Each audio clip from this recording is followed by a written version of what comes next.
Welcome. Welcome to day 6, Global Prayer and Healing Community Gathering. As usual, we're just going to give a few minutes if anybody is going to join us in today. I have two beautiful. Welcome. Oh, there we go. I always forget to mute myself. Welcome to day 6, Global. I'm excited to introduce two beautiful, powerful women in the world who do a lot of healing and empowerment, especially of women. So I'm excited to introduce them to you as the day unfolds. Hope everybody had a good weekend, utilizing some of the tools and techniques that were shared during the week. Took an action. On Saturday, just to share while we're waiting for people to join, I had the profound honor to volunteer with Capacity Path. Amelie is the founder of Capacity Path, and they go to disaster areas and really help to regulate the nervous system, neurological pathfinding, or pathfinders, neurological balancing through like just compassionate touch and conversation. And it was truly, I think I was in shock being there with the first responders at the Rose Bowl. And then we moved to the Pasadena Disaster Recovery Center, seeing, and being around the survivors. And there was a gentleman who has an app where you type in your address and you get to see pictures of your home. And people in real lifetime were finding out if their homes were either saved or destroyed. And so the impact of the trauma that happens in that exact moment, and being there and seeing people who are trauma informed experts handle it and support and just be this holding the space for these people was just beautiful. And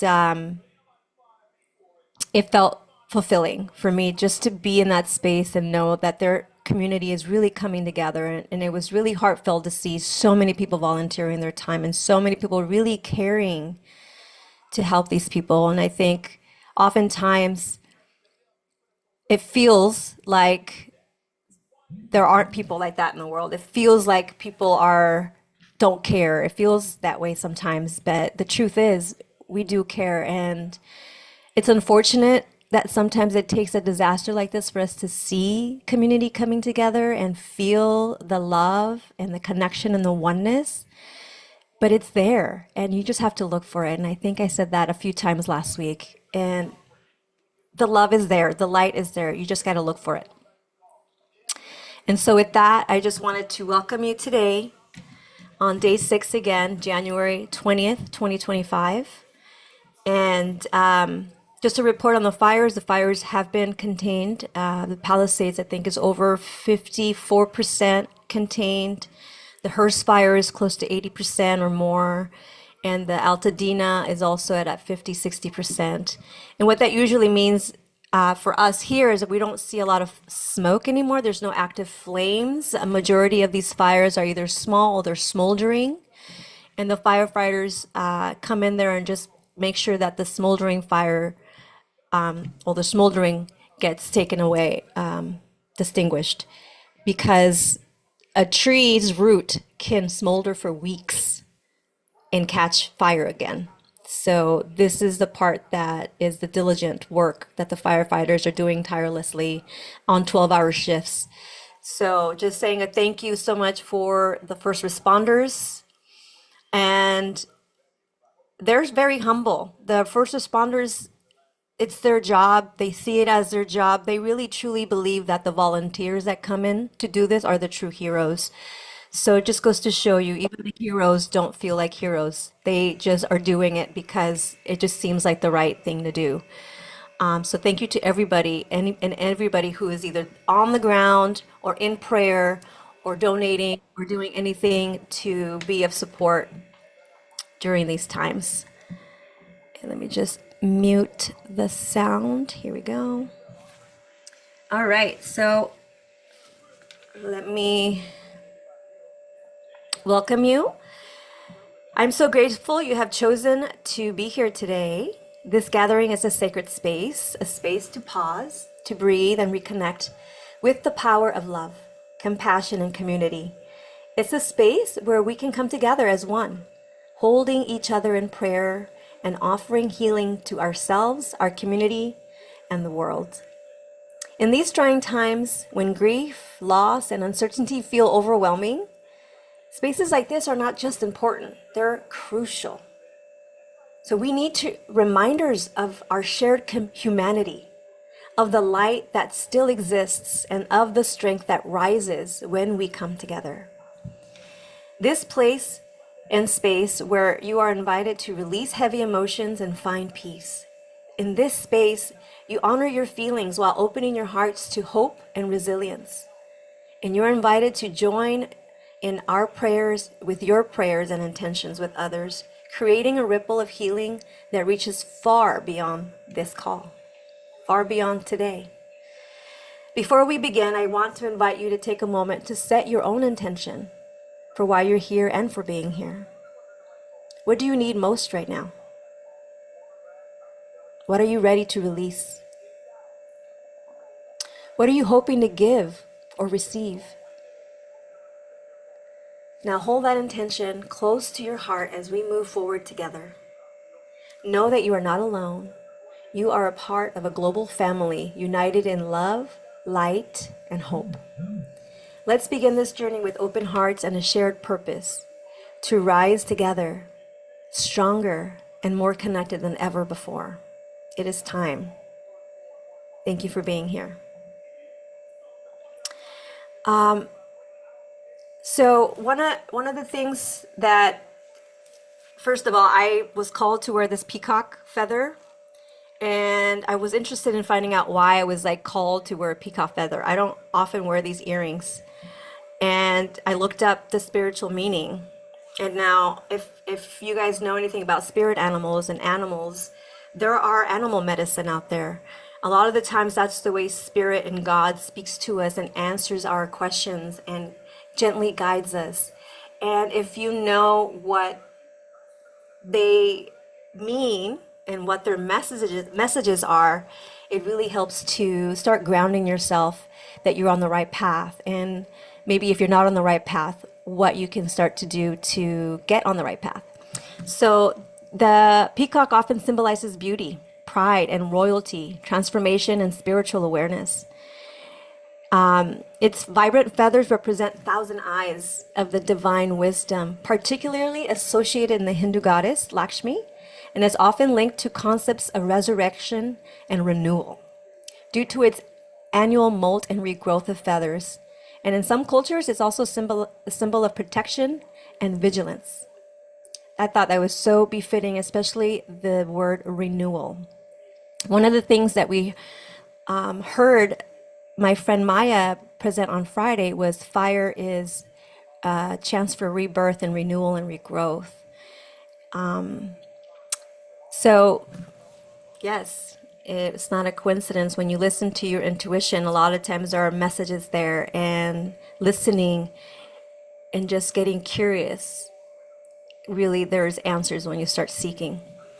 And so that brings me to talk about essential oils really quickly. I love essential oils, and when I started using therapeutic grade essential oils, and I use Young Living, there are like doTERRA, and there's so many other ones that actually have clean essential oils that are pure, 100% therapeutic grade. So I really invite you to do your research, because there's a lot of doctored essential oils out there that aren't really, they're just fragrance. They're not really at the grade to help beneficially help support you. But I often come to using anything that my intuition calls for the day. I just look at it and I go, what do I need today? And so like forgiveness right now is calling out to me. And I don't know what I need to forgive or who I need to forgive, but just forgiveness of self, forgiveness of any negative thoughts I might have had, forgiveness of the people who've hurt me. And a lot of times we think, I've heard people say, I'm not going to forgive them. That's leaving them off the hook. But forgiveness is really for us, for our growth, for our healing. So I invite you to just lean into forgiveness a little bit. Who is still holding on to you in your energy? Because when we are holding people responsible and we're not willing to forgive them, we're still giving them power. We're still giving away our power. And so empowering yourself is forgiving. Forgiving them, forgiving yourself, and just making peace. It doesn't mean that you're going to forget. It doesn't mean that what happened was okay. It just means that you're not letting them take your power anymore. You're not letting them overtake your emotions. You're not letting them be stealing your light. So, today, forgiveness. That was beautiful. Sometimes I don't even know what I'm going to say, and it just, I trust myself, and I trust that God and Spirit will speak through me and be exactly what you need to hear today. So I just, as always, want to take 1 to 2 minutes just in silence and in prayer so that we can pray for those that are still homeless, who are still in fear or living in hopelessness. Let them see the light, God. I pray that they know that they're being held in love, that they're being held in light. God, let them know that there is hope, that they have faith. We can live days without water and food, but we can't live 3 seconds without hope. Please put hope in their hearts, put hope in their path. May they see the beauty and the blessing that is in disguise that they have yet to discover. And I ask you to please fill their homes and their hearts, wherever they may be now, with love and light.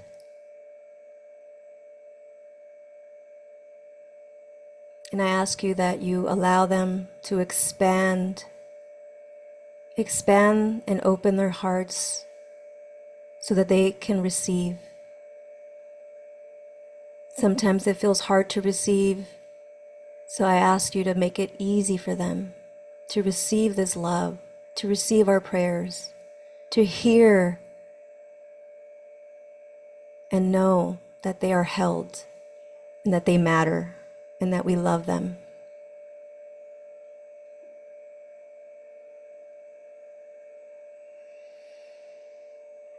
In Jesus' name I pray. We pray. Amen. All right. I want to introduce my first beautiful speaker today. Her name is Angelica Faith. Angelica is a transformational coach. She's a healer, a founder of Angelica Faith. She empowers women to reconnect with their authentic selves, create lasting personal practices, and embrace their inner worth. Through techniques like transformative neuroreiki and mastery leadership, Angelica creates safe, transformative spaces where women can release limiting patterns and step into their power. Angelica is passionate about building communities that foster connection, authenticity, and empowerment, creating ripples of profound change. Beautiful. I'm so honored to call her a friend and to have her here today. Hi, Angelica. Thank you so much. Hello. Thank you so much for creating such an incredible space. Was really leaning into the energy of today. I was in a call earlier and really resonating with the power of what it means to hold space where you can just sit in the uncomfortability. And that is so powerful, right? Like my biggest thing that I've been working on and supporting others is tuning into the emotions of what it is that's coming up for you. In the past, I was a master of avoidance. I just was like, anytime something uncomfortable that I didn't like, I would just shift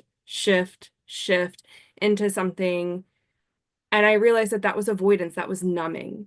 And in situations, that are happening around the world, that's not something that we get to do, right? For our world, for the empowerment of us as humans, we get to sit in it and process. It is not going to be sunshine and daisies every single day. And it took me a really long time to realize that. I thought that there was a perfection level that I had to reach and master, that there was just going to be a time when I finally broke through that I would be 100% every single day. And what I learned to realize is that sometimes 40%, 60% is my 100% for that day. So what I really want to lean into and invite is tune in. Your body is your greatest messenger. So allow that space and time to feel, right? Margarita, you were talking about your intuition, learning to trust that intuition, that voice, that feeling. And that comes from practice of creating space of listening. So listening, like, where in your body is feeling reactive? Is there like contraction, expansion? Is it heavy? Is it light? Is there movement? Whatever it is, and just ask. Ask questions, start dialogue with yourself to understand. A lot of times I see people sit in anger, and there is the power of moving through anger, and anger is a surface level emotion. So we get to process that anger, and there's something else underneath of it. So just being curious to what is it that's coming up, and know that it's okay. There's a lot of things happening in the world right now and moving pieces. There is a lot of energy. There are going to be stories and patterns that are coming up for the people who are being displaced right now. Right? It's the situation of the fires that are happening and the ripples that has. And there's most likely a story that's coming up for them that they also get to look at. So, like you had said, your friend had shared on, I believe you said Friday, is that there's healing. If we choose to look at it, there's healing. So that begins with what is really coming up and creating that space to be uncomfortable, because there will be a gift on the other side.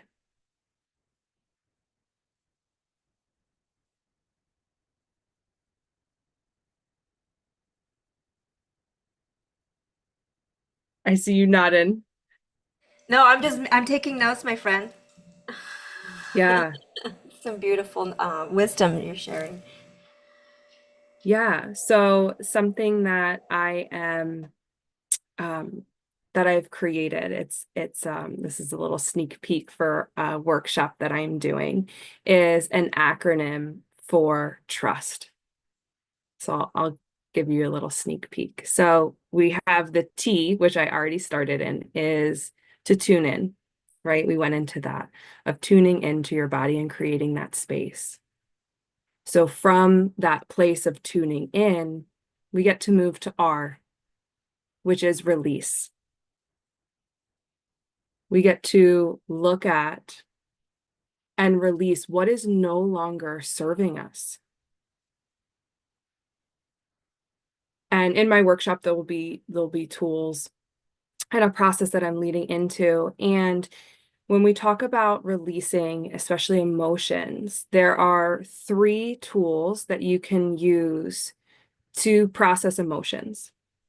You can use breath, breath work is super powerful in releasing emotions, movement, moving your body, moving what is in you. Your body is holding on to a lot of this energy and emotion. So if you don't release it, it's going to stay on you, right? That's why sometimes when people are overweight, it may not actually be like, it's never the weight. There's the energy that you're holding on to. So movement to move it out of you, and sound, releasing it in, singing is really powerful, using just like expressions to get it out. I every now and then I call it, I do like a teapot where I'm just like, I just feel so much emotion brimming. I'm like, I just got to be like a teapot and let a little bit off the top. And I just make weird noises and just be okay with making weird noises. It's all right. People in my life expect that from me now. So just letting that out. So that's a beautiful way to release. And then from releasing, we go to you, is unleashing vision. Everything starts in vision. So in that clearer space, what is the vision that you get to open up to? What is it that you want to create? And allow yourself to go there, to make it big. Like, what is the vision in any part of your life that you get to explore, to be committed to, and go there, to really go there, to really root into the vision.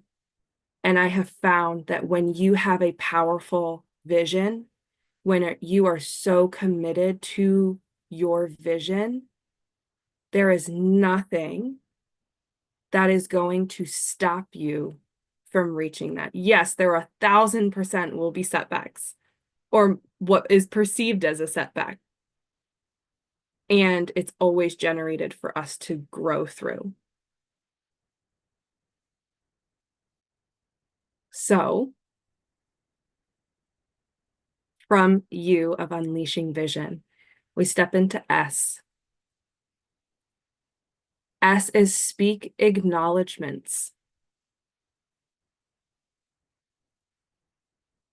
In a world where we are doing, where there is comparison, where there is perfectionism and unworthiness brimming over, speaking acknowledgements is the power to ground in your worthiness, right? There's been moments on my journey where I focus solely on what gets to shift, what I did wrong, and only looking at that. And I did not acknowledge myself for what worked.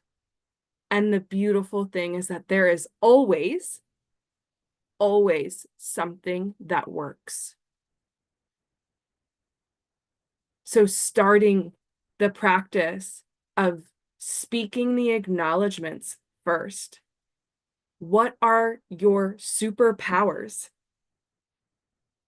What are your superpowers? Do you make like the best lasagna on the block? Are you someone who shares openly?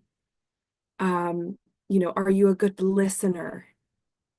Are you, something I wrote down on my list is I'm the funniest person I know, even though my boyfriend disagrees with that. It's okay. um, just looking at what is it that you get to acknowledge yourself for?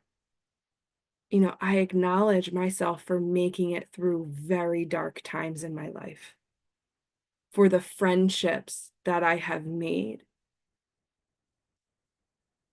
for the relationships I have built,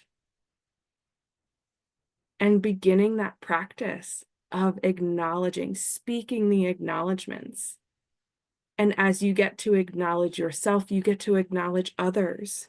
because it is a giving and receiving practice, and it becomes more natural and in tune within you.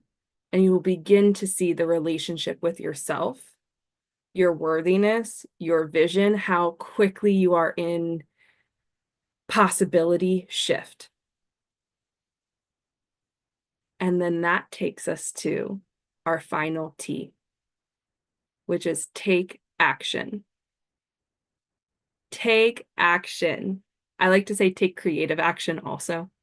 Um, add a little feminine flow into that is taking action. Really, like we talked about the vision. This is all the setup, right? To tune in, to release what isn't serving you, unleash the vision that you have blocked, acknowledge yourself on where you're going, and take action towards that vision, whatever it is that you want to see. Declare it and move forth in that commitment, in that power, in that passion to go after it. And this is where, impact and ripples happen of shifting through the feelings, the emotions, and everything that comes up from, these catastrophic events. And sometimes it may not even be this in this scale, and it feels energetically similar in your life. And you get to go back to this place of going forth in that action. And what does that get to ripple and create when you allow yourself to go there, when you allow yourself to boldly be in your power and show up, right? Like Margarita, you so boldly created this space from your vision in like a matter of like a day or something. We were talking, and it created, and it was just birth.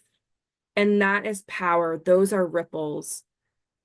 And that's the impact. So it's like, if one like more person, and then one more person, and then that's 20 people, what a world that is that we're creating, to be the permission to feel the feels and know that it's okay to just continue to go through, to know that there is the space to be held.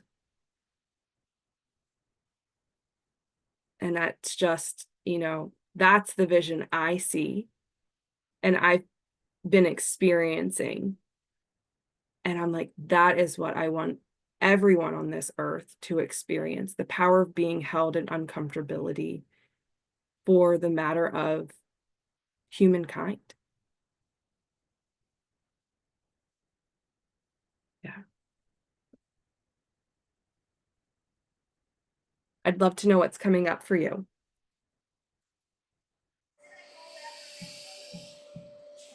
Well, first of all, I'm getting full body chills and so empowered and inspired by what you're sharing. I love the acronym TRUST. A lot of times it's helpful to get an acronym in times when your mind is spinning and you're too out here, you're not grounded in your thoughts. And it's like, what was it that Angelica shared? Trust. Yes, I get to tune in and I get to release what's happening and then just unleash myself and my vision and then just speak into my acknowledgments. And I think that was so beautiful, right? Like acknowledging your wins. And then I'd like to even add to say, like, celebrate them. It really, Yes. when you celebrate yourself for your wins, it kind of helps to ground that energy in you and it empowers you to see more of them. And even writing down all the little, like 50 things that you have like acknowledged yourself for, tying your shoes, learning how to ride a bike, trying surfing for the first time. Like those are all acknowledgments that we aren't remembering. Like we have already overcome so much. Learning to tie your shoes, I think I said that. But, and then taking action. And that's what I did, right? I tuned into what was needed. I asked, I was like, hey, and then I released my fear. I don't know what I'm going to do. I don't know what it's going to look like. I don't even know the structure, who's going to come, who I'm going to call. But I really saw the vision, and I just unleashed every single thing of who and why I wanted to do it and for who I wanted to do it. And then as far as acknowledging, like, yeah, I'm gonna acknowledge myself that I freaking did this. I did it scared. I did it not knowing. I did it in, like you said, a day. And every day that goes, I'm like, I don't know if I have people for this day, but then it happens. Like Jasmine heard my call at like 3 in the morning. I was like, Jasmine's in Hawaii. Hopefully she's awake and it's not so late for her. And then I took the action, and I declared it. That was the thing that I did that was bold. I actually said it out loud to my family. I was like, I am going to do this for 2 weeks, for every day for 2 weeks. And they looked at me like, what? What? You're just gonna do? I'm like, I feel like this is what's needed, and I decided to do it, and I didn't ask permission, and it was just something beyond me. It was something beyond me and above me, and it was not about me. And so when I got empowered that way, I was able to push through any insecurities, any fears, or anything that might have come up. So that's beautiful. Jasmine, is there anything that you want to share that came up? Several points, Angelica. It's great to see you. Good to see you. Um, I think the big thing is that is just the compassion for the people in shock.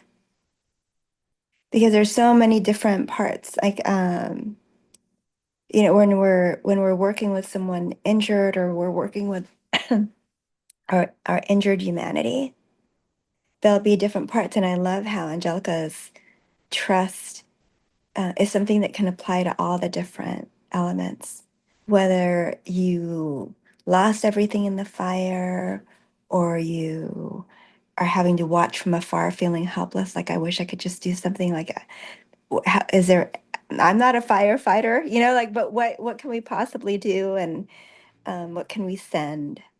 So just those acknowledgments. And then it was just I was remembering my friend's daughter, who was just so bold. Yeah, we back when there was the fires in Northern California, my friends left and went to Switzerland to celebrate a big promotion, and my friend buying a new car, and then they're watching, and then they lose everything, and all they have is their luggage in Switzerland.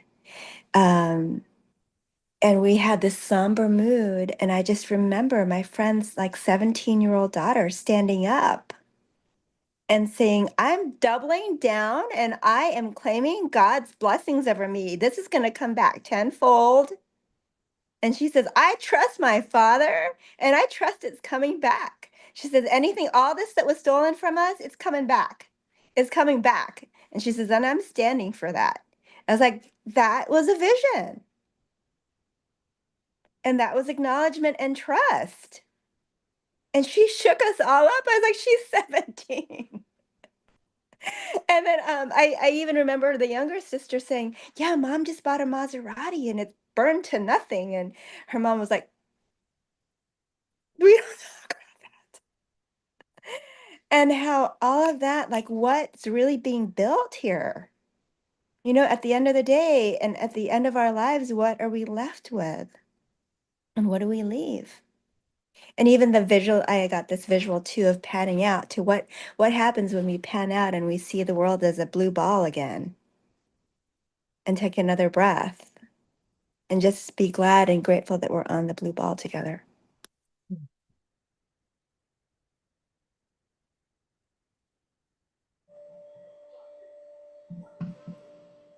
Beautiful.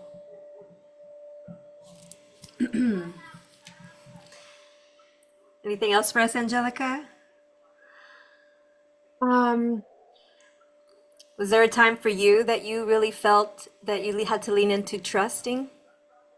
mm, yeah. So, you know, how trust came about for me, I was looking at life, looking at my life, where I get to go. And looking at, we talk about like our next cut, our next level.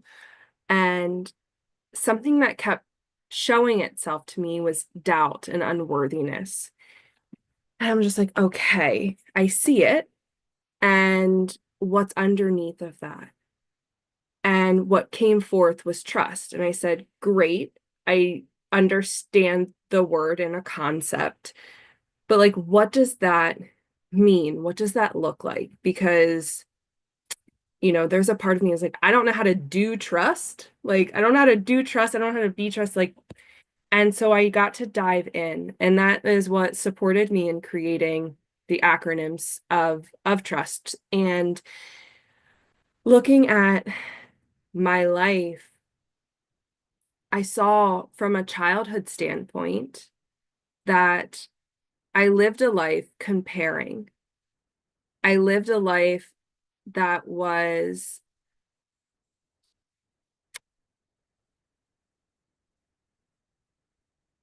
very like external validation. There was not a lot of love and tenderness inside. And that doubt and unworthiness turned a lot of different corners for me. And this perfectly led me here.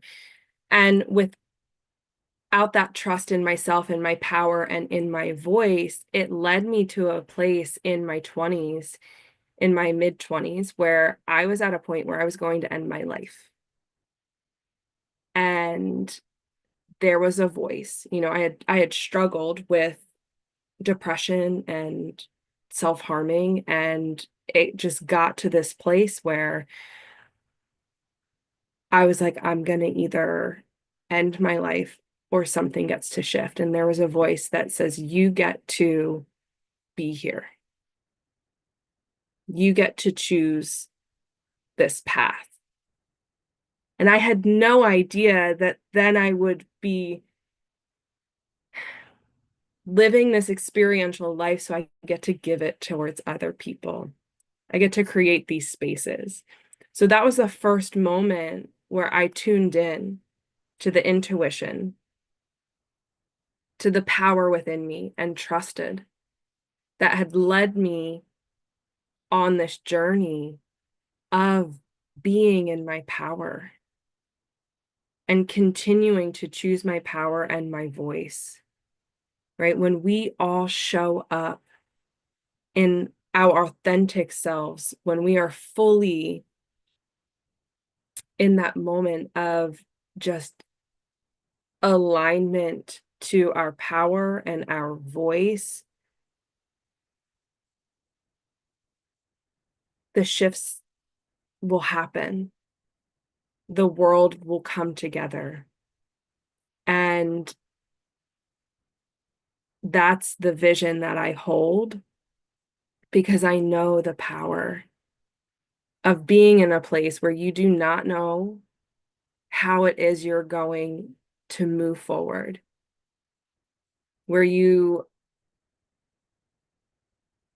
don't have, when the vision's not there, right? All I could see was, I don't know how to live. I don't know how to be here. And I've experienced a lot of connection and conversations where people feel that and understand, like, it's okay. It's okay. And it's actually really normal to have those thoughts. And the key is, right, going back to that vision of what it is that you want to create.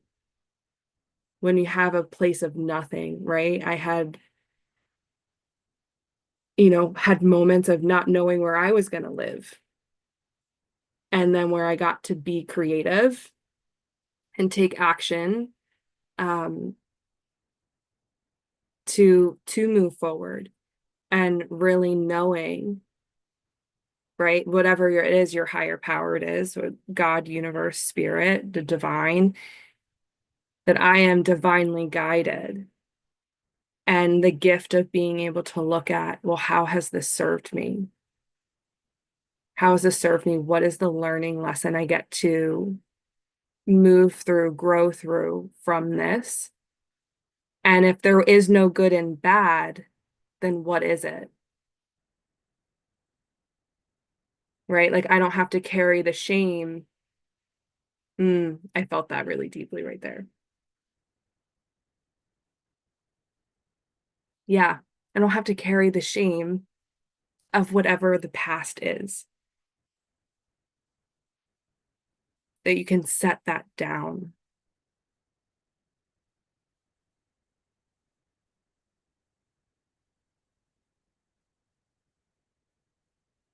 Yeah. Yeah, the shame of not having anything, right? Or what's materialistically not having anything.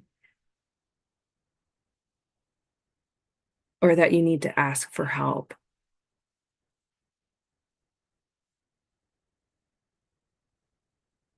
And the beautiful thing is that giving and receiving is a perfect intertwined circle. So trusting, going back to trusting that you can receive, that you can be supported. These are times when we are coming together. And this gets to be evidence where it's okay to receive, that the giving and receiving is the cycle that is all one. You cannot give without receiving, and you cannot receive without giving. That it is okay to have blessings bestowed upon you and to also be the one that is giving the blessings.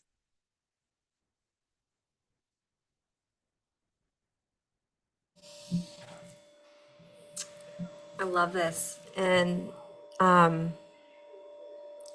yeah, I think you hit on the shame too. For me, was one of the biggest things I started to learn to let go. Because there's nothing wrong with me.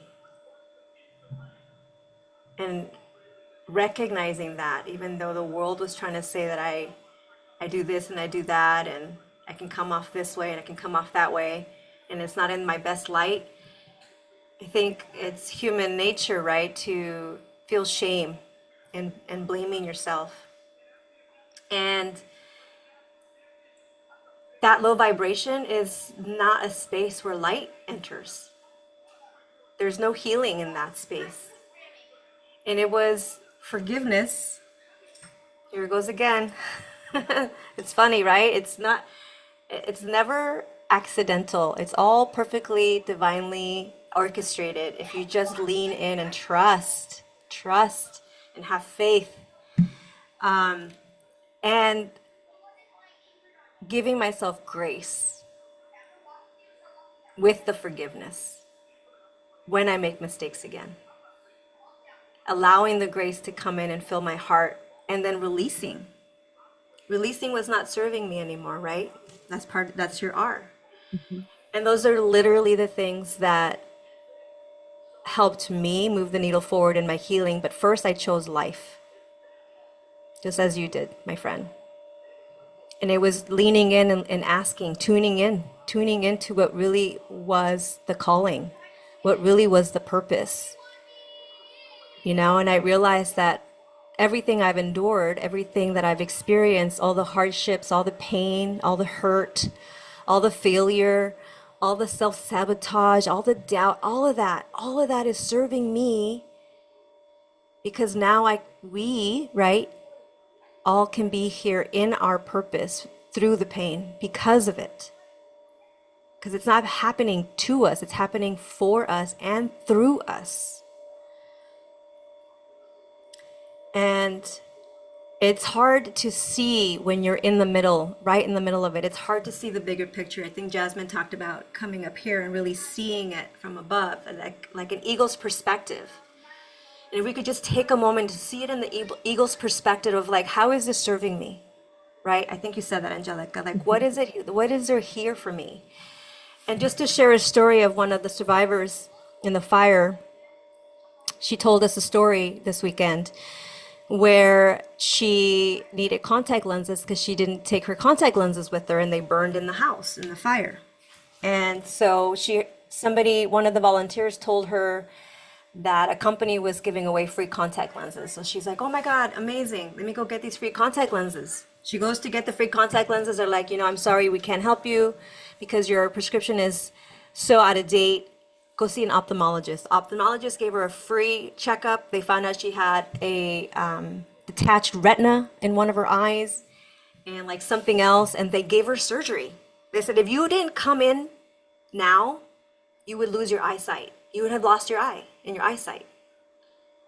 And so she's on her way to have a second operation soon. But like, she was like, oh my gosh, I would have lost my eyesight because I would just been putting my eye contacts in every day like I always do.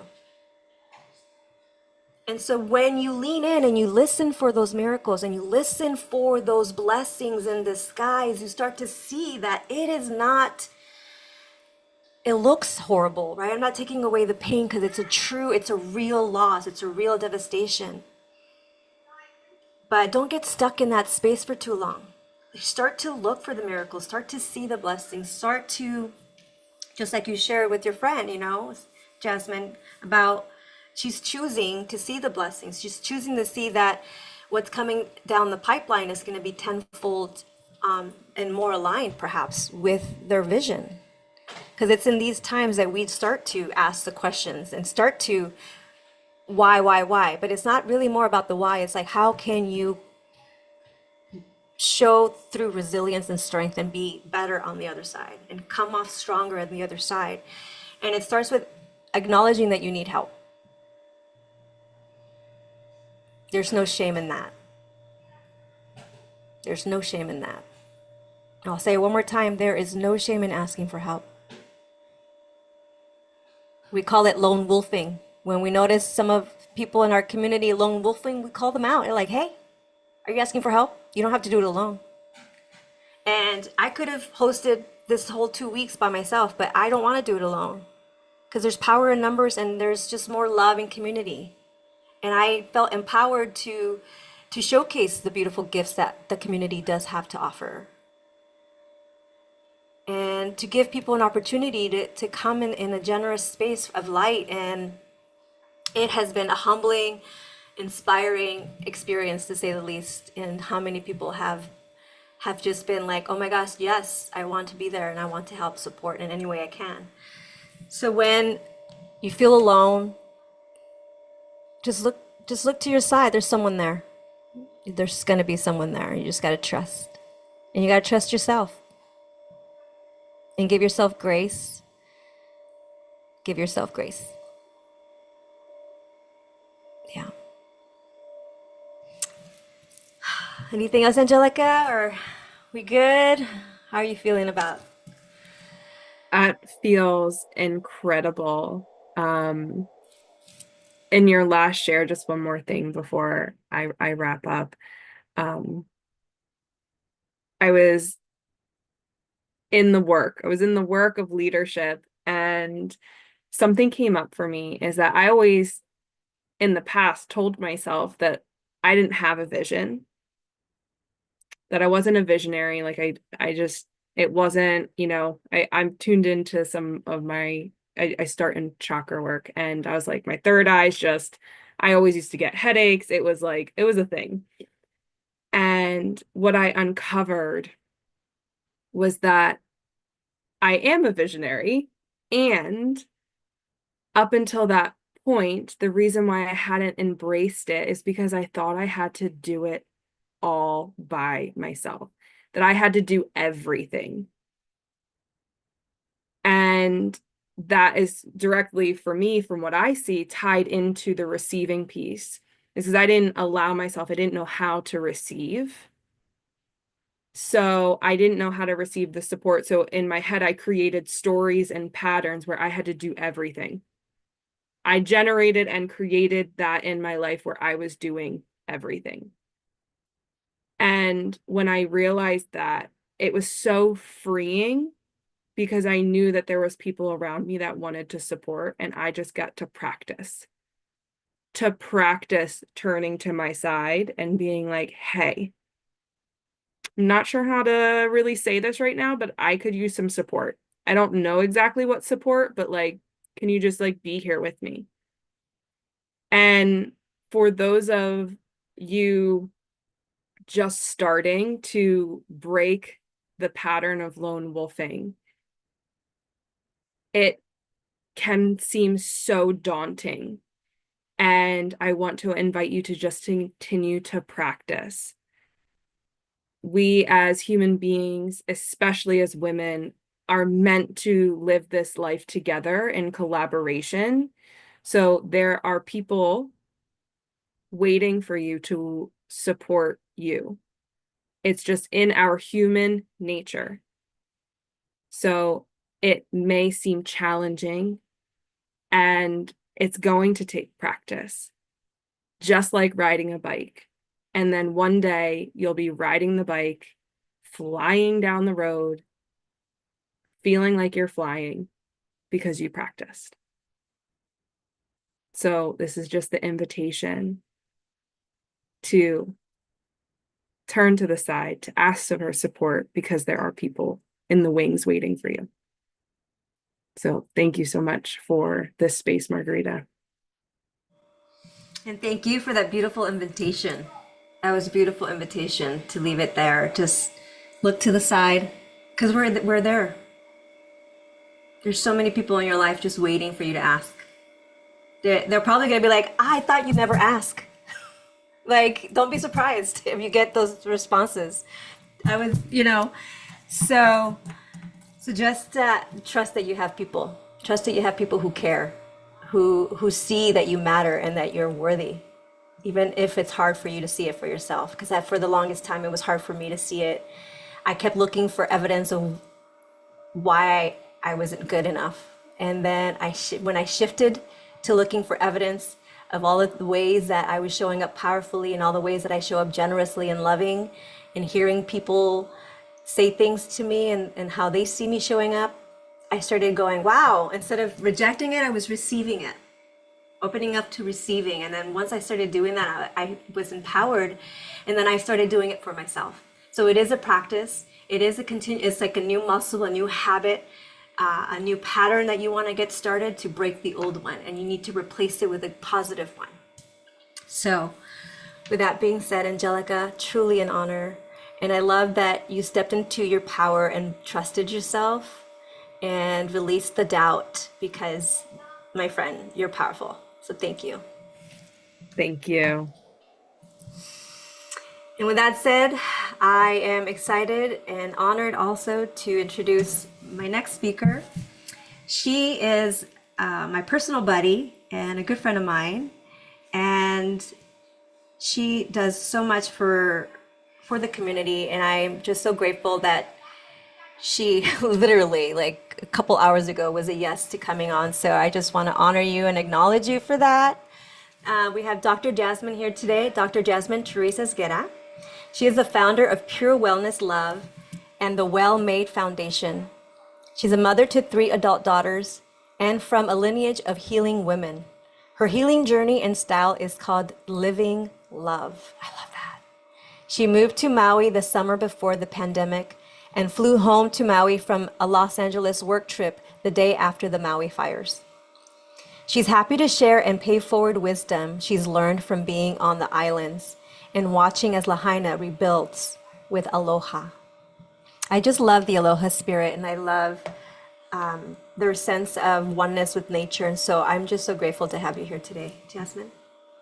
Thank you, Margarita. I have several families that I care for that are LA and Maui residents. So we're also having our PhD 9 reunion in LA to serve LA. And I just wanted to share some gifts and some insight about the shock and trauma when you're in it. Like there's so many different responses we have to trauma. Like and everybody's right for honoring where they're at. I remember when I heard about Maui being on fire, I was like, if there was a boat, I'd be taking a boat out there. Like I was like, I need to get home now. My body, my soul was so clear that I needed to get back. Um, and then you come back and it's I don't you've seen some of it, Margarita. I mean, it was like a war zone. I thought I can't I was landing with helicopters that were trying to put out fires. And I was like, y'all are more important. We'll go someplace else. Like you guys land first, right? Like I don't know. It's like we're not carrying any water.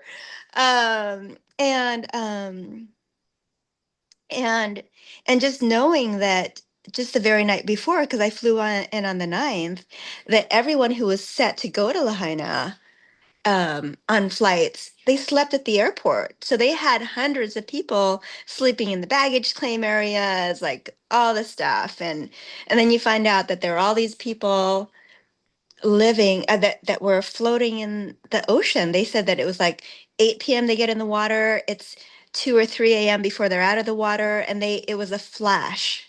So I think the biggest thing um, that was going through my mind in remembering and useful tips for people who are in it now is that it's so important to be present, and your body's kind of naturally going to bring you there. um, I was like, I need to get on that plane. And I just remember leaving my LA family. They're like, Jasmine, where are you going? My luggage was packed. And I had just my soul was just running. I was like, I have to and everything happened real smoothly. We had people in the plane wondering, you're going back. Should we go back? Is it better to go? Is it better not to get on this plane? What's going on? And everybody had to check in with where they were at.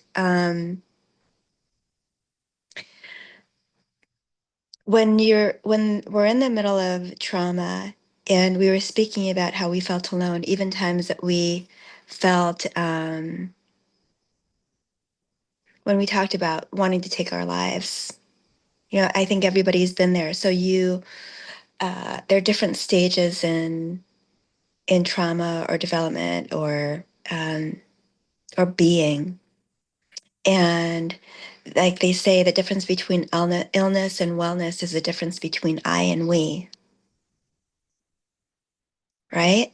So when we're at our very low, basically when we are shining bright, we're shining for many. And the bigger and the brighter, the more well we are, the more we care about more people because we have more energy to share.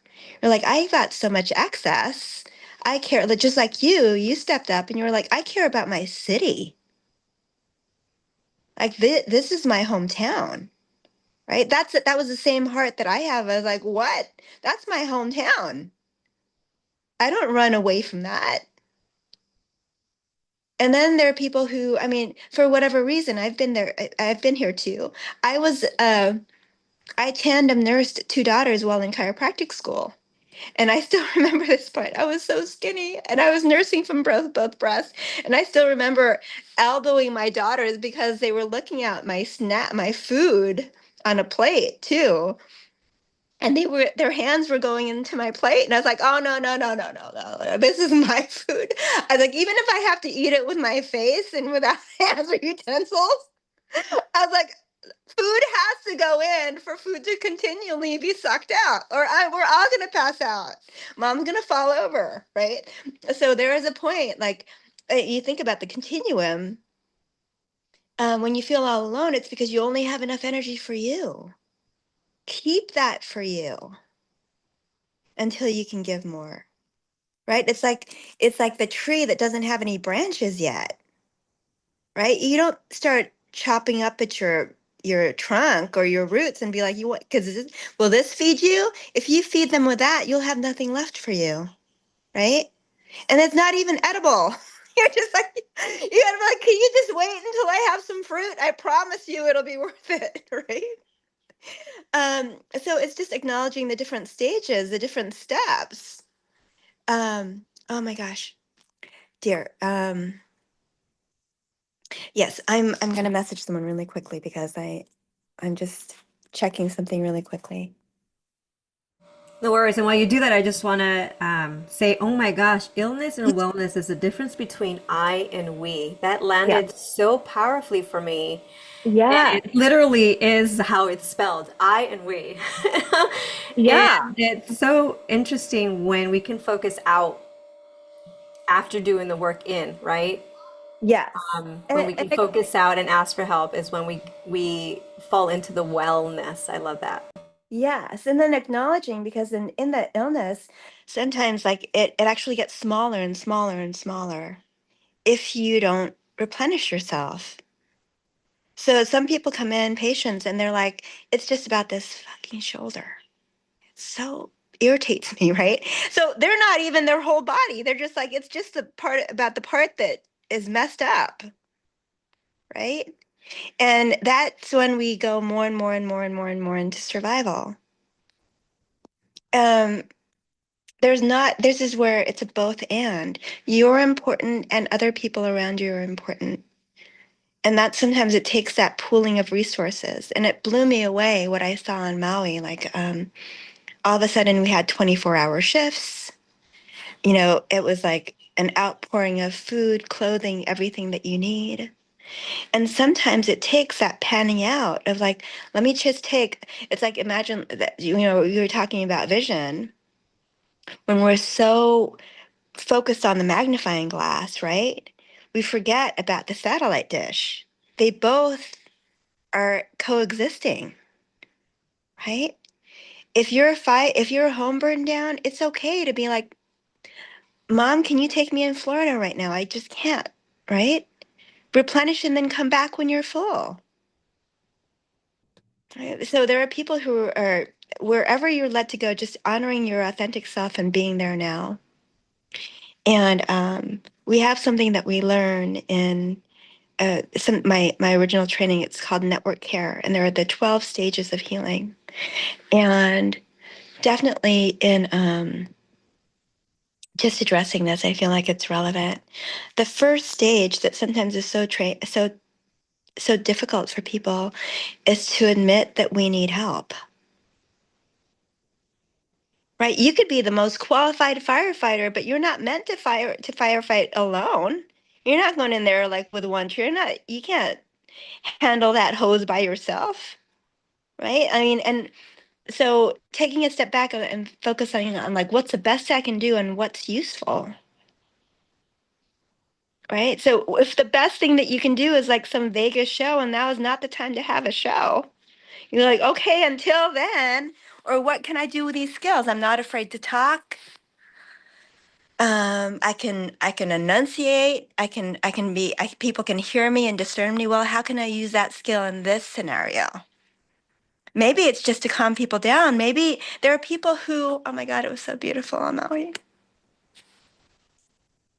There are people who they performed a song or they danced.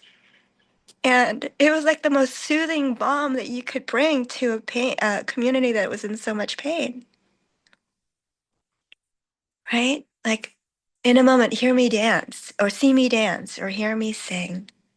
Like there's still humanity here. And all of a sudden you go from, you know, it's like the beauty I feel of the like American Indians and the way that we would share land, that they would share land. Like, wow, all of a sudden we went from, I don't know, $3,000 for a studio to realize, you know, how many cots can fit in that stadium, right? And how many blankets do we have? And I don't need a blanket. I'm warm. So you can have my blanket. Where like we realize how gifted, I mean, sometimes it's that shock to realize how gifted we've always been. And to get you to appreciate, wow, like we had those fruit trees that burned down produced so much fruit for us for so long. And we actually, with the trees that we still have existing, we have enough food. Like, so um, like a forced form of gratitude. Like, I'm so glad I'm breathing because I have a friend who's no longer here. And I'm going to appreciate that. Like, all of a sudden, like what we could do, it was like a forced gratitude or like a squeezed out gratitude where I remember everybody paddled out. We had thousands of people in the water paddling out in the same water where people were fighting for their lives. Like learning that boats caught on fire 200 feet offshore because of the heat from the island. So we're still like being totally real about it. We have people here who can't watch the LA news. We can't. We're praying for them. And and we are hurting with you. But it's like where you have to pan out and what some of the Hawaiians, to even just get some bearings around it. They're like, this is 100-year storm. It's come back 100 years later. They had to like go back to history, and they talked about it the same with North Carolina. I don't know what happened 100 years ago, but we're being told, and the same thing with LA. So that lesson of what can we do now to make it different? Concrete homes, other possibilities like wider roads, like so many different things to look at all the different lessons. So back to the 12 stages of healing. The first stage 1 is suffering. Realizing this hurts, this isn't working. Sometimes I feel helpless. Even just saying that. Sometimes I feel helpless. And then taking a big breath, holding onto your body. And we talked about this over the belly, over the breastbone, or up here. Sometimes I feel helpless, taking a big breath and exhaling. Oh, um,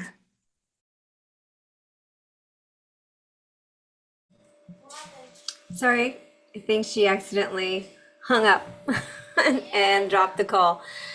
As you can see, she is very busy helping the community and bringing peace, light, and love wherever she goes. She's really a walking heart, and I just so blessed to have her in my life and to have gotten the chance to know her.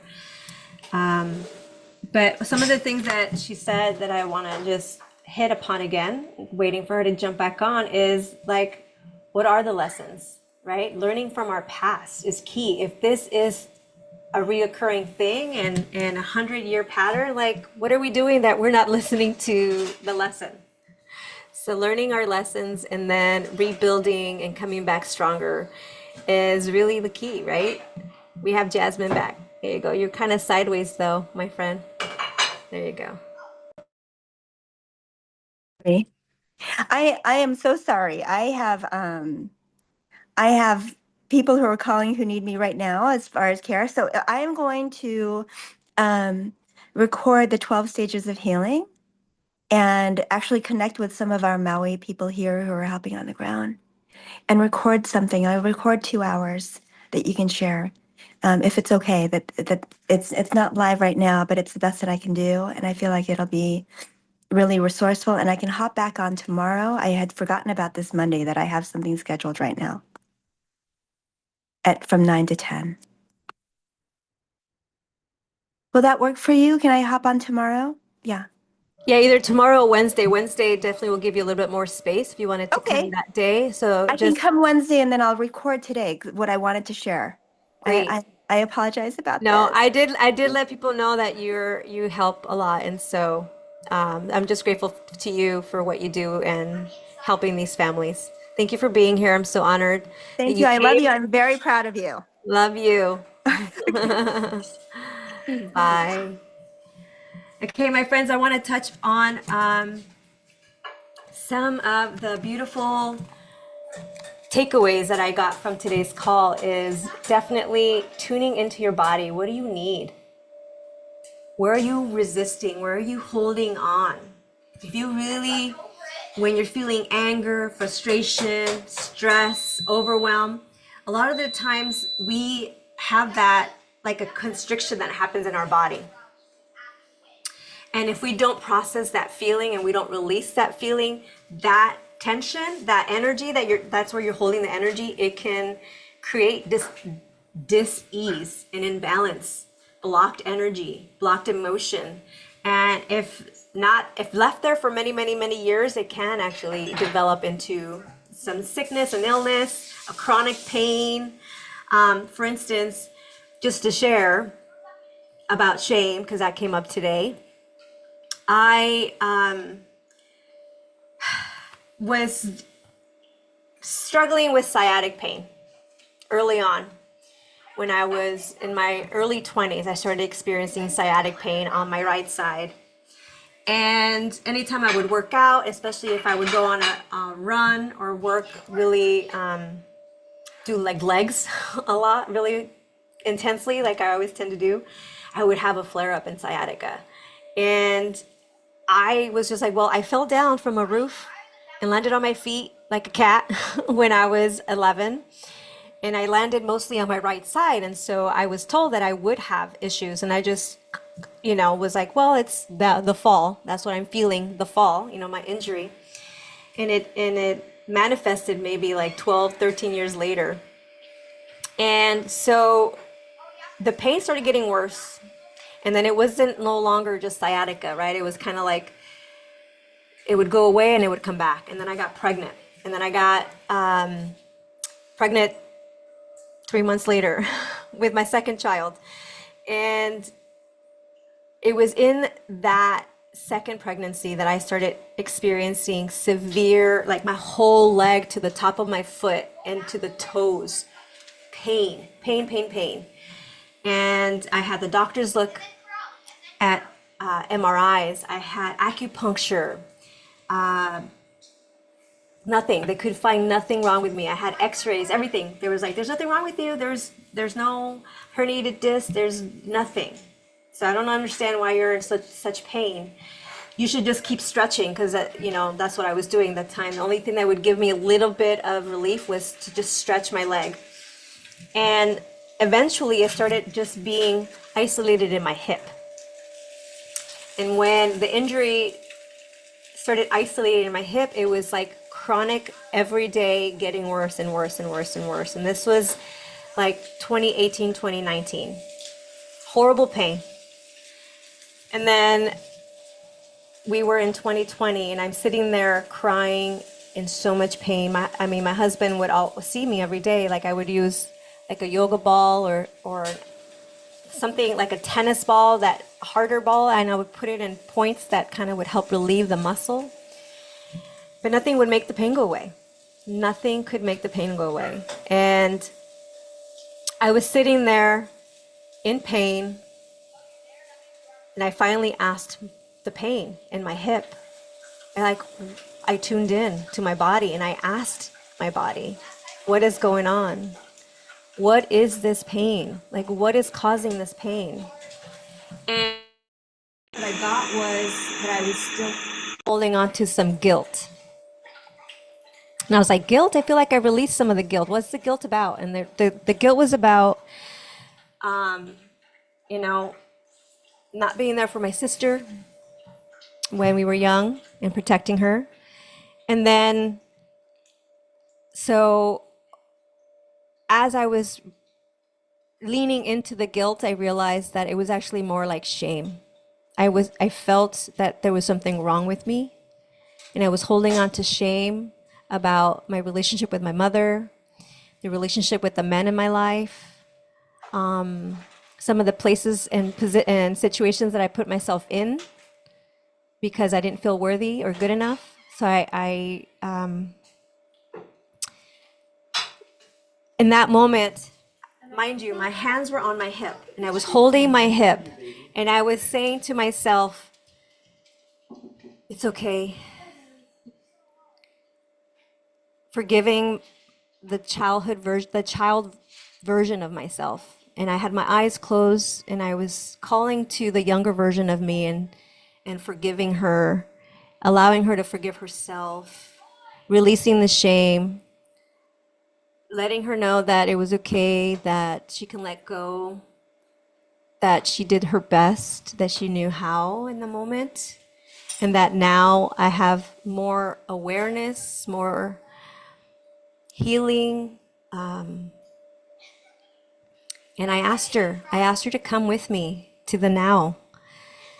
And I was there maybe 10 minutes and just forgiving the younger version of me and allowing her to release the shame and the guilt. And after about 10 minutes, I felt a rush from my hip go all the way down my toe and off my foot.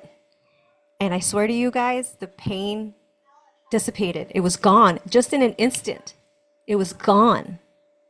Like, not that it got better, not that I was able to walk and stand up, because I used to have to like take a minute to stand up and be fully standing up because of the pain in the hip. And that pain has not come back. It's starting to kind of slowly creep in again. I must be honest with you. And so I get to remind myself now that, yes, I tune into my body. Why is that pain there? I haven't done that yet again. So the power that you have to heal yourself, if you tune into your body and if you listen and do the work. Sometimes when the doctors tell you there's nothing they can do, it's all in your mind, they don't see anything wrong with you, get curious as to how you can help to heal yourself in those moments. So when there, okay, so grief is stored in the lungs. It gets stuck here because it's the heart chakra, and the heart energy center governs the lungs and other areas there. And so when you're feeling grief and loss, one of the energy medicine techniques that you can do is to just rake your chest, taking those deep breaths in and out. And the process of just raking this energy will help to kind of release any grief, energy, and loss that could be getting stuck in your heart. So a lot of times they say, right, people die from a broken heart. It's a real thing. People can also get lung cancer or asthma issues if they're not processing the grief and releasing it. Another thing that I feel comes up a lot is anger. Anger is something that is a natural response when you feel like it was unfair. Why did this happen to me? I'm so mad. Like, what the hell did I do to deserve this? I worked so hard. And you can't help but to feel anger. And so I wanted to leave you guys with what's called the blowout, which is also another energy medicine technique. And I have to stand up to do this to show you guys. So bear with me while I get myself situated here. I need to find a place where I could stand back and you guys could see me better. So you want to hold that anger and put it in your hands, right? And your elbows are on your side. And you're just going to close your hands with that anger. You're going to put them down, up, and around. And as you come up, you're just going to, as you're going up, you're taking a deep breath in. And then you come down and you go, shh. And as you come down, you open your hands like you're dropping it to the ground. And if you guys watched Friday's call episode, I don't know what to call it, she talks about how Earth is really good at receiving, and she can transmute this energy for you. And so again, you're just gonna go do that 3 times. And on the 3rd time, you're gonna go slow and deliberate.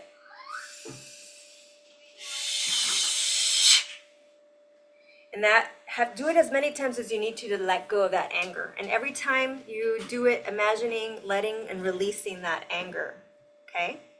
Another one that I think a lot of people feel also is anxiety, unsure what's happening, anxiety of being in the caught in the fire, anxiety of getting everything out, and where you're gonna live and all that stuff. So anxiety comes up, and there's what is called in energy medicine, it's called taking down the flame. And this one is really good about bringing the energy down, because when we get anxious, we're up here. We're in our head and we're just flighty and we're not grounded in our thoughts. So when you bring down the flame, it really helps to ground you and bring you down so that you can really have clarity of thought, right? And that when you have clarity of thought, it really helps you to take the small steps that you need to help you. So as always, I forgot to say, rub your hands together. And take a deep breath in. You want to gather energy from your field, and then you're going to do a cathedral like this, and you're going to place it on your crown. So you're going to go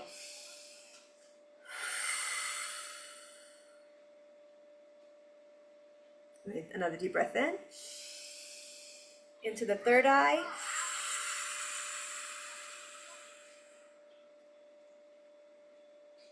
Another one. Into the heart center.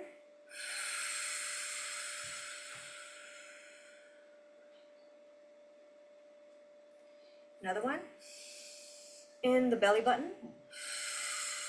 And then when you put in your belly button, you're going to flatten your hands like this once you go in the belly button. And so these fingers are just going to rest above the pubic bone. And you just sit there and you breathe in and out.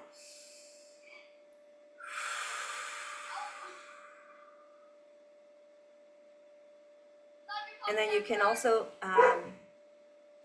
do that again if you need to. There was a time when I was feeling irritated, activated, what are other words people use? Triggered by my children. And so I went and I thought it was frustration, so I did the blowout. And I came out and that didn't work. So I was like, okay, I need to do it again. I did the blowout. And I was like, I'm going to do the bringing down the flame.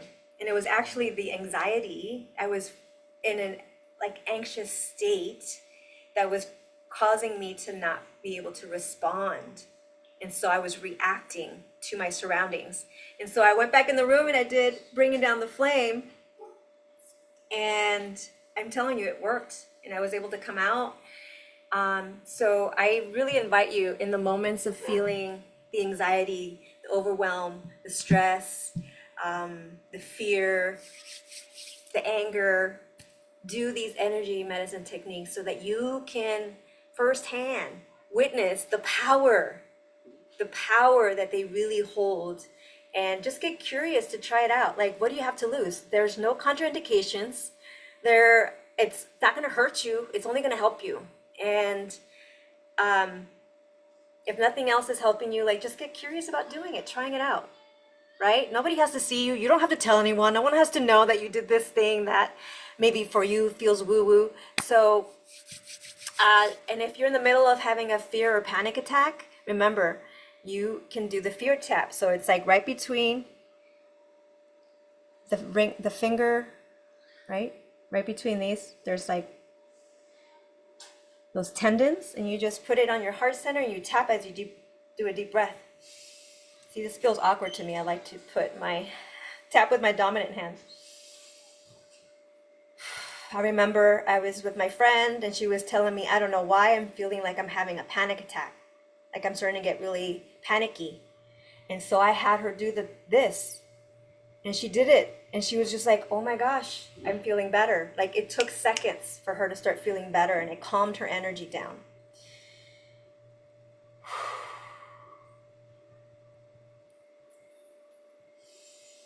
And I gotta be honest with you, there are times I forget to do energy medicine in the moment of feeling fear and panic. We had gotten one of the warnings. You need to evacuate. You're in one of the zones that need to evacuate. And so I went, all right, I gotta get ready. I gotta get in the shower. Oh my God, we gotta go.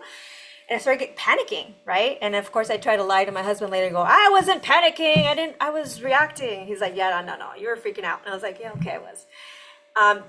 But luckily, he was more in a calm mindset to look in the news to see, to make sure and confirm. And it was a false alarm. And the system is somehow broken. So a lot of people are getting false alarms.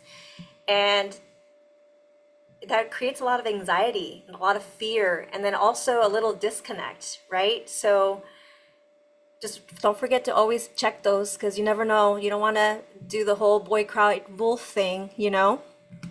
So if you get an alarm, just always check it and always confirm instead of dismissing it or reacting to it. And so essential oils are really great at smelling them. It goes straight to your olfactory, to the brain, and it starts to immediately affect you. And they have like the stress away, which smells so lovely. And I must tell you, like, it's empty. I use this one all the time. So note to self, buy more stress away. And here, like inner child healing. This one's really great too, because during the week of last week, we had someone talk about how most of our patterns and our beliefs and the views of how we see ourselves in the world are usually established in childhood. Scientists now know that between the ages of 0 and 7, your brain waves are really low, and so you're kind of in a hypnotic trance. And that's why children are able to be like sponges and picking up everything, because they are being, in a sense, programmed. So it is vital to heal ourselves as parents so that we're not passing on the generational pattern that we picked up as a child. And I'm seeing that when my kids were younger. I was seeing that with myself. I was just like, you know what? Oh my gosh, I'm repeating the same patterns that I was not happy with, that I have not seen be beneficial in my life. So it was that gave me also the courage and the strength to start my healing process and journey, so that I end that generational pattern with me in my life, in my lineage, with my children. And it's so important. It's so important. I think there's more and more people who are recognizing that, and more people who are really shining the light on the importance of breaking generational patterns, especially the negative ones, and creating your own. We're going to make our own mistakes, right, my friend? But if you come from a space of healing and love and compassion, I am going to make mistakes. There are so many times where I still react in a way that is not ideal, right? Because maybe they got me in a place where I was in my head, or I was stressing out, or somebody just yelled at me or whatever. But the beauty of it is now that I come and I clean it up with them. I clean up the breakdown and I say, hey guys, I'm not happy about the way I responded. I'm not happy with, if I made you feel a certain way, please forgive me. And then I edify them. I tell them all the things that they're doing right, and there was nothing that they did wrong, and they're not bad people. And I think that really helps empower them, because oftentimes I wish my parents and my mom came back to me after yelling at me and punishing me and just saying that she was sorry, or maybe not even sorry, just saying that she loved me and that, she's trying to do it but I don't know, it was just a different disconnect, right? I just wish that I had a space where I had that. And so now I'm creating that for my children. And so one of the other things that was said today was also like, be okay with being uncomfortable. Because asking and tuning in to your body, to how you're feeling, and asking for help, all those things can be uncomfortable. And all those things can seem daunting. So just be okay with being there. And just sit with it. Maybe you don't take action in it the first time around that you're trying it. So just sit with it for a few days. Sit with it for a couple hours, whatever it takes for you to get comfortable, to move forward and then take action. And then learning to trust your intuition, learning to listen to your body, asking spirit, asking God for direction, for answers, for guidance, and then looking for the subtle guidance that they're giving you. Are you seeing a hawk? Did you just happen to see a butterfly? Look up what the meanings, the spiritual meanings behind them are, and it really will help you get a bigger vision of where and why you're here, right? Releasing what no longer serves you. That is so powerful. Like, why holding on? Why you keep holding on to things that aren't working? Why are you holding on to the pain? Holding on to all the things that didn't work? It's much more empowering if you just release it, because it's not serving you anymore. You take the lesson from it and let the rest go. Forgiving yourself, forgiving the situation. And then boldly showing up in your power. Like, we all have a superpower. We all have a superpower, and sometimes we don't recognize it as a superpower or something of our purpose, it being our purpose, because it just comes so easily. It comes so easily that we don't recognize it being like our superpower. This is what we're meant to do, and bridge this into the world somehow. And then also seeing, like, when something happens to you, like, how is this serving me right now? What is the lesson? Where am I supposed to grow here? Right? So how is this serving me right now, this moment?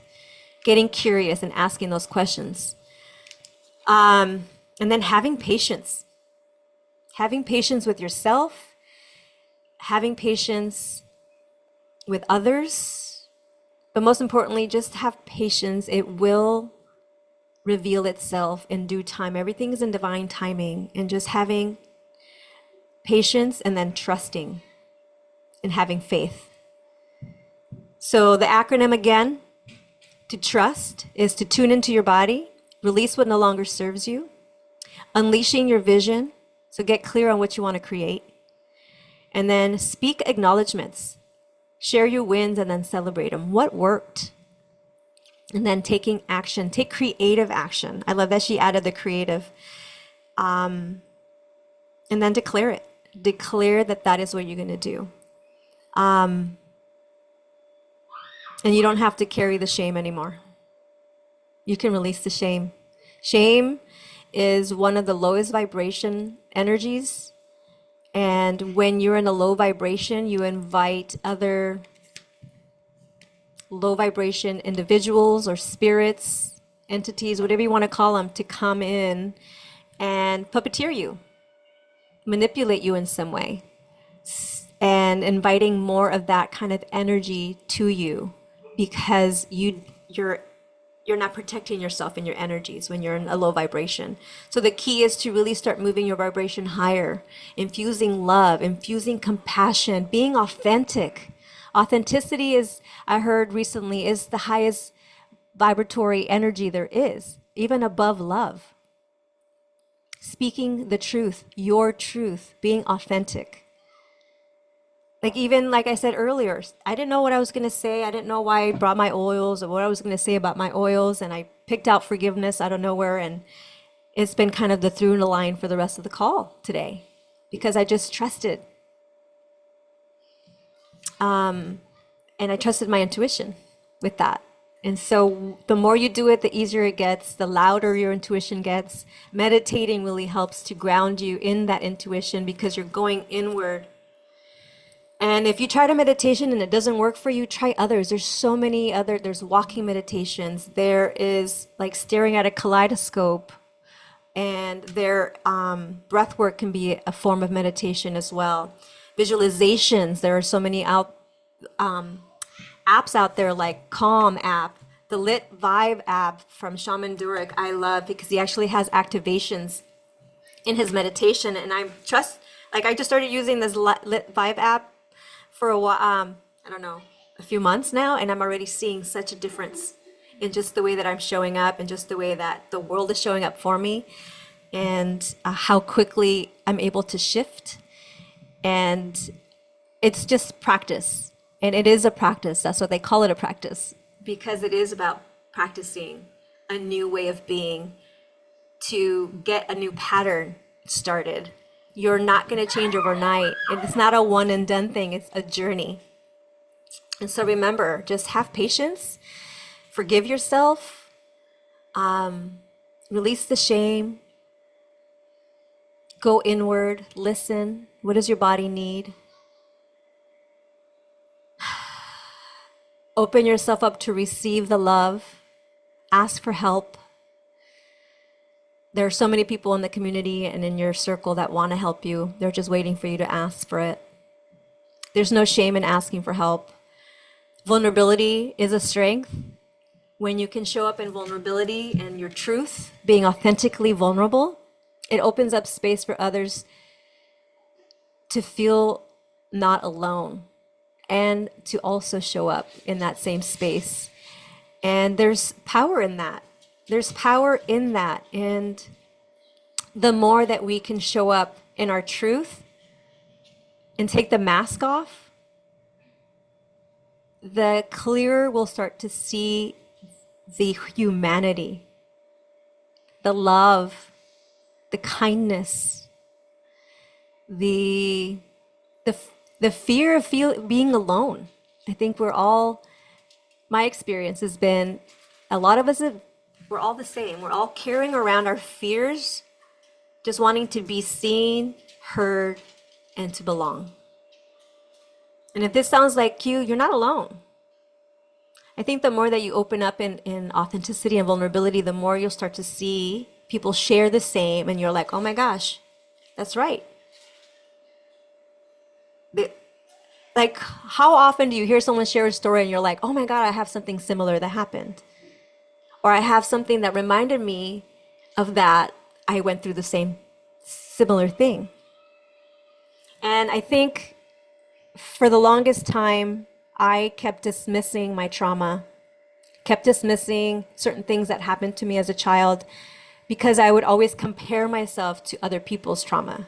Well, that person over here has way more trauma, endured way more injustice, way more pain, so much loss.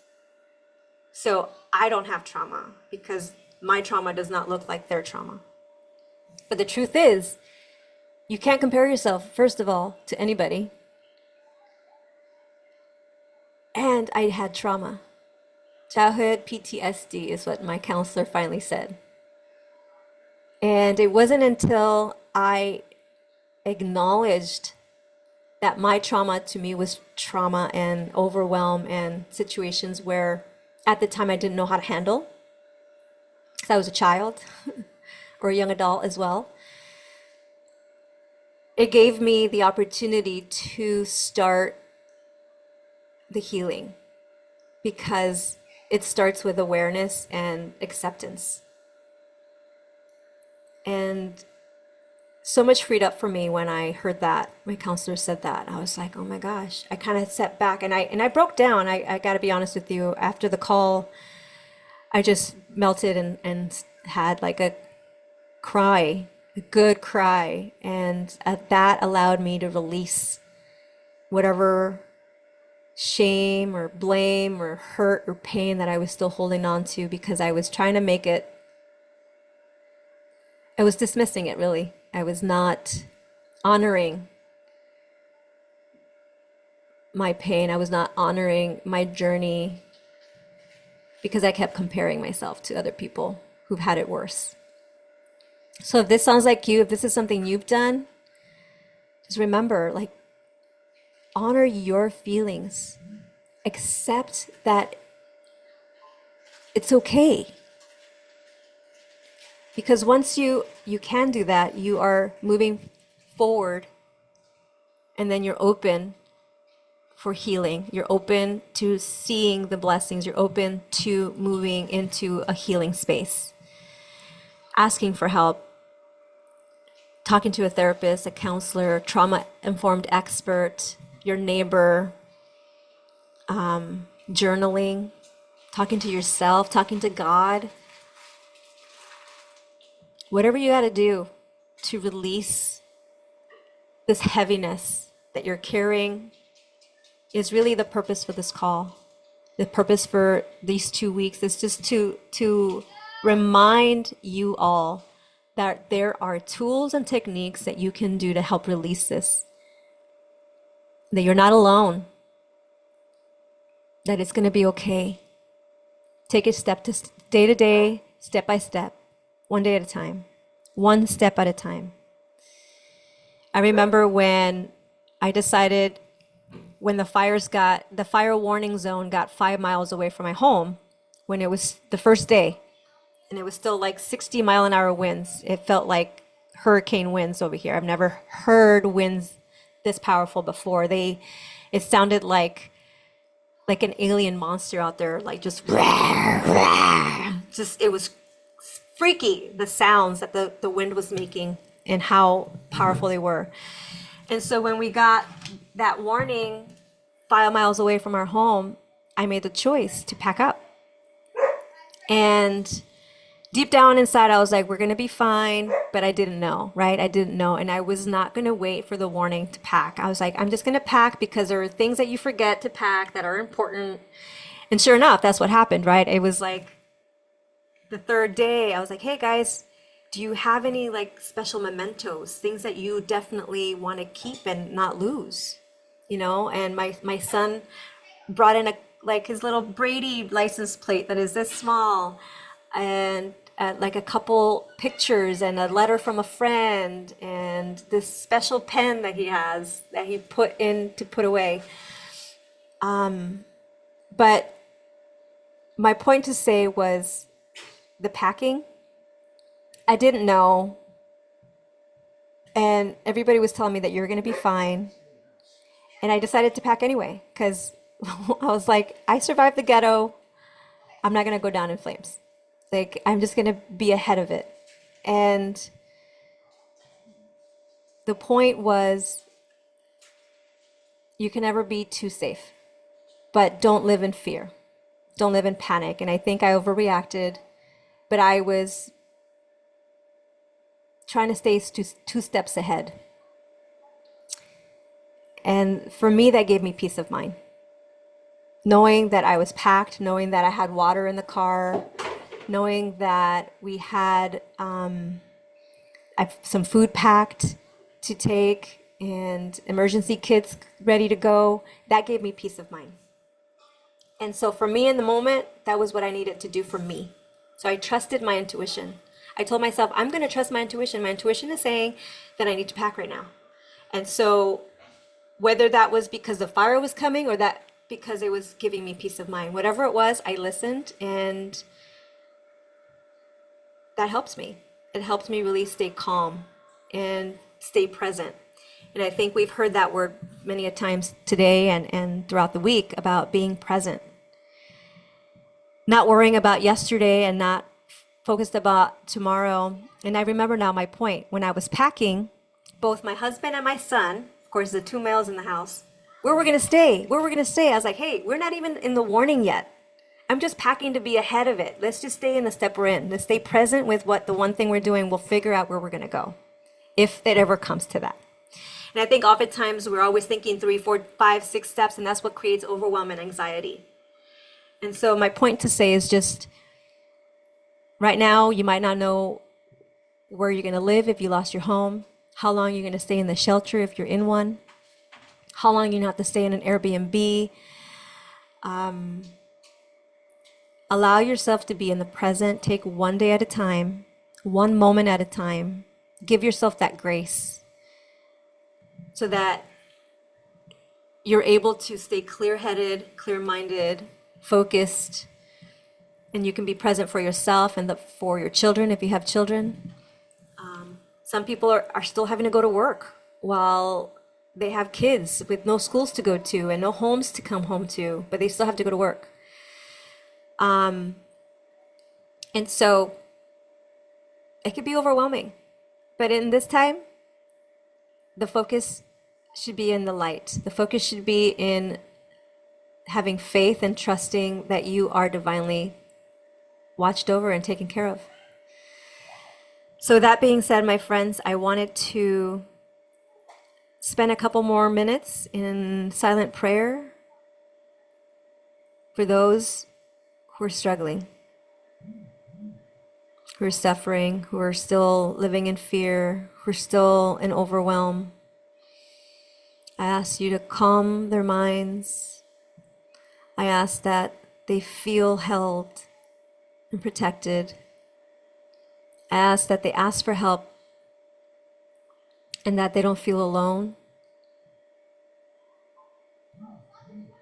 I pray that they start seeing the beauty surrounding them, whether it's a blooming flower, a butterfly, children's laughter, or a helping hand, or a hug.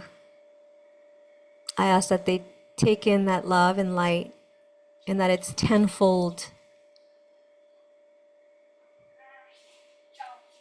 And I ask that you give them mercy and grace from feeling doubt and overwhelm. That their light shines brighter so that the darkness has no space to live amongst them during this time. That they're empowered by the beauty and the love of the community so that they have hope and faith pulling them forward.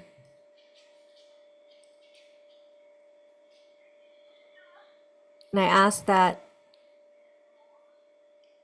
people really start to listen and learning from these lessons. Even Earth has a pattern and a cycle, just as we do, just as the seasons. So what is the lesson here? How can we rebuild stronger? I remember my husband telling me he's from Portland, Maine, and he told me that Portland burned down like 3 or 4 times, a bunch of times. And finally, they decided that they were going to rebuild the city in brick. And I pray that it doesn't take us having the same for too many years before we start learning to build with bricks, our homes, or concrete or stone. And where in your life can you rebuild yourself to be stronger, more resilient?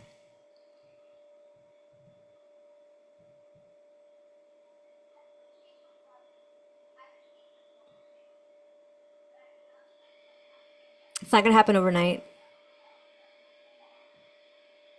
It's going to take patience and practice and trust.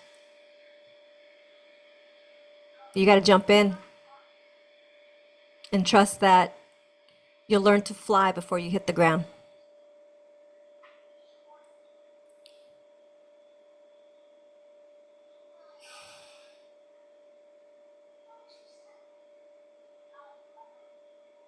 I pray for you.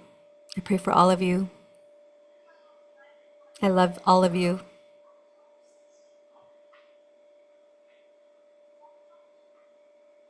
Stay safe. Be kind to yourself. Be kind to others. Lead with love. Spread joy. The only thing we have is choice. Free will. What choice are you going to make today? I hope you choose love. I hope you choose joy. I hope you choose laughter.